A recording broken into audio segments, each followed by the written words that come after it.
So in this video you're going to have to know your key positions. We have key position 0, key position 1, key position 2, and then key position 3 is start. We're not going to need that.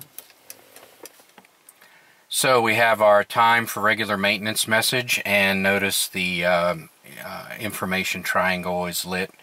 Now you can clear that by just hitting the read button, which is usually on one of the stems, your turn signal stem or your windshield washer stem, and that'll clear it temporarily. Alright, so we have a message and we are going to clear it, and the way we're going to do that is by pressing the trip odometer.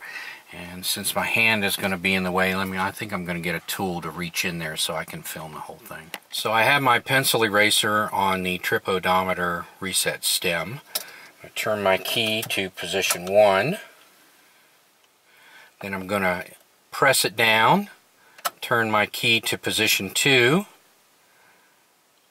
and the warning triangle should come on. As it flashes, you release it, and we're clear. It's as simple as that. And no more messages or schedule maintenance.